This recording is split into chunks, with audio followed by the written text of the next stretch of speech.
सीढ़ियाँ तो वो चढ़ते हैं जिन्हें सिर्फ छत तक जाना होता है, मगर उड़ान वो भरते हैं जिन्हें आसमान छूना होता है। एक्सपेरिमेंटल स्कोर से मैं हूँ उसामा सदीकी। एक दफ़ा एक शख्स बहुत ही ज़्यादा परेशान था। चारों तरफ से परेशानियों ने उसे घेरा हुआ था। एक परेशानी ख़त्म नहीं होती कि दूसरी आ जाती। अब उसकी प्रोफेशनल लाइफ, उसकी पर्सनल लाइफ दोनों ही पूरी तरीके से बर्बाद हो चुकी थी। उसके अपनों ने उसका साथ देने से इनकार कर दिया था। वो पूरी तरीके से बर्बाद हो चुका था। अब उसने इस परेशानी वाली ज़िंदगी को ख़त्म करने का फ़ैसला कर लिया। अब वो खुदकुशी के इरादे से एक पहाड़ पर पहुंचा। जब वो पहाड़ पर पहुंचा तो वहाँ पर एक पहले से ही एक बुज़ुर्ग मौजूद थे, जिन्होंने सुनसान पहाड़ पर एक शख्स को देखा तो उससे पूछा कि तुम यहाँ पे क्या करने के लिए आए हो? ये तो सुनसान पहाड़ है, यहाँ पे तो कोई आता जाता नहीं। तो इस शख्स ने अपनी सारी परेशानी, सारी बात उस बुज़ुर्ग को बताई कि कैसे परेशानियों ने उसे चारों तरफ से घेरा हुआ है। एक परेशानी ख़त्म नहीं होती कि दूसरी आ जाती है। उसकी लाइफ बर्बाद हो चुकी है। उसके अपनों ने उसका साथ देने से इनकार कर दिया है।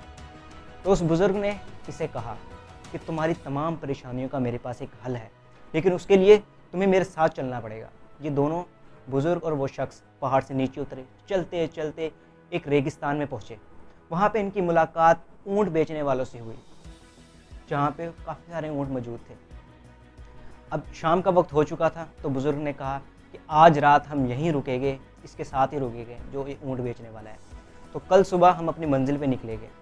रात हुई, सोने का वक्त हुआ तो बुज़ुर्ग ने उस आदमी को अपने पास बुलाया और कहा कि ये जो ऊँट बेचने वाला है, इसकी कुछ तबीयत ठीक नहीं है और ये कुछ बीमार भी है और परेशान भी है। तुम ऐसा करो कि आज रात जब तक ये सारे ऊँट सो नहीं जाते तब तक तुम जागते रहो। जब ये सारे ऊँट सो जाए उसके बाद तुम सो जाना। बस इतना छोटा सा काम तुम्हें करना है। अब जो ये शख्स था, इसने कहा कि बाबा जी ने कहा है तो ज़रूर इसमें कोई ना कोई हिकमत होगी।